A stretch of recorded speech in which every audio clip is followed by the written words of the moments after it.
চিকিৎসা বিজ্ঞানের সুদীর্ঘ ইতিহাসে যে কজন জগৎ বিখ্যাত চিকিৎসা পণ্ডিত যুগ সংস্কারের ভূমিকায় অবতীর্ণ হয়েছিলেন তার মধ্যে ষোড়শ শতাব্দীর বিপ্লবী চিকিৎসা বিজ্ঞানী প্যারাসেলসাস ছিলেন অন্যতম।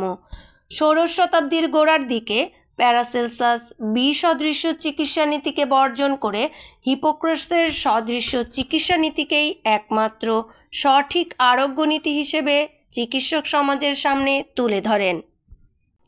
প্যারাসেলসাস সমর্থিত এই সদৃশ্য চিকিৎসা নীতি পরবর্তীতে ঊনবিংশ শতাব্দীর শ্রেষ্ঠ চিকিৎসা সংস্কারক স্যামুয়েল হ্যানিম্যান কর্তৃক গৃহীত ও সুদৃঢ় ভিত্তির উপর প্রতিষ্ঠিত হয়। মনে হয় যেন প্যারাসেলসাসের চিকিৎসা নীতির মধ্যে হোমিওপ্যাথিরই পূর্বাভাস নিহিত ছিল। ষোড়শ শতাব্দীর চিকিৎসা পদ্ধতি গ্যালেনিক চিকিৎসা দর্শন দ্বারা গভীরভাবে প্রভাবিত ছিল। প্যারাসেলসাসের জীবৎকাল পর্যন্ত গ্যালেনিক চিকিৎসা পদ্ধতি ছিল আদর্শ ও বিশ্বজনীন চিকিৎসা ব্যবস্থা।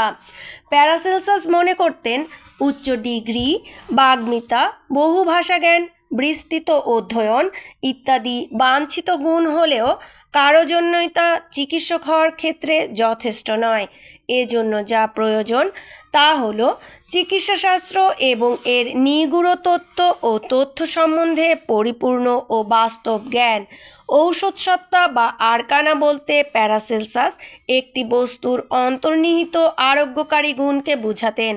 প্যারাসেলসাসের চিকিৎসা দর্শনে হোমিওপ্যাথিক চিকিৎসা পদ্ধতির তিন মূলনীতি: সদৃশ্যকে সদৃশ্য দিয়ে চিকিৎসা, এক সময়ে একটিমাত্র ঔষধ প্রয়োগ ও সূক্ষ্ম মাত্রায় ঔষধ প্রয়োগ সম্বন্ধে সুস্পষ্ট ইঙ্গিত ছিল। সদৃশ্য চিকিৎসা নীতিকেই তিনি একমাত্র যথার্থ আরোগ্য নীতি হিসেবে চিহ্নিত করে ১৫০০ বছরের প্রচলিত বিসদৃশ্য চিকিৎসা নীতির গ্যালেনিক পদ্ধতিকে বর্জন করেন।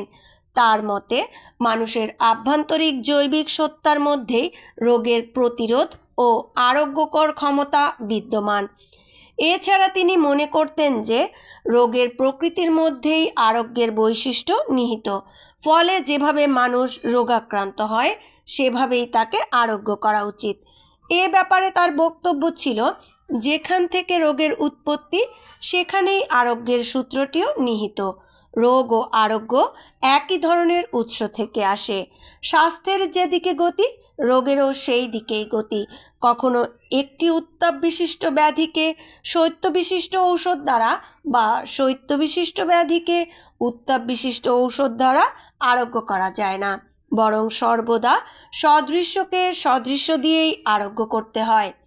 সমকালীন চিকিৎসা পণ্ডিতরা প্যারাসেলসাসের নির্দেশিত চিকিৎসা পদ্ধতিকে সমালোচনা ও বর্জন করলেও পরবর্তী যুগের চিকিৎসকরা এই পদ্ধতিকে বিজ্ঞানের কষ্টিপাথরে যাচাই করতে এগিয়ে আসেন।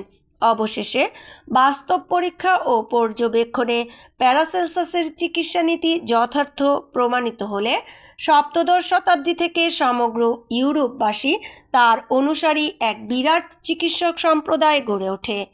চিকিৎসাশাস্ত্রের সংস্কারক হিসেবে প্যারাসেলসাস যে কল্যাণকর চিকিৎসা ধারা প্রবর্তন করে গিয়েছিলেন, এর ২৫০ বছর পর তারই সহভাষী জার্মান চিকিৎসা বিজ্ঞানী স্যামুয়েল হ্যানিম্যান সেটিকে পরিপূর্ণতার সর্বোচ্চ শিখরে পৌঁছে দিয়ে যান।